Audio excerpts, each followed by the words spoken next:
In this video, we will show you how to add bank accounts on PayPal. When you want to withdraw your money, you need to link your PayPal with your bank accounts.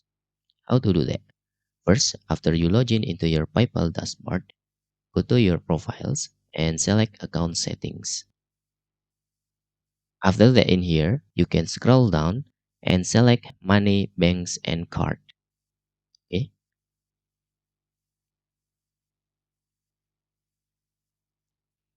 Now, this is your banks and your existing credit and debit cards.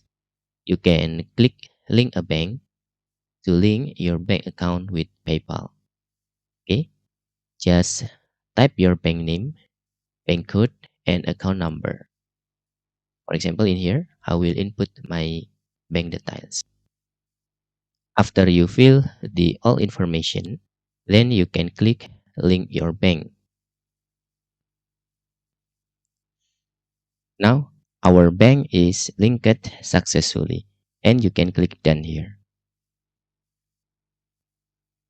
And this is our banks, okay, currently active in here.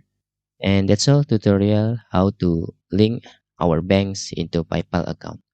Thanks for watching.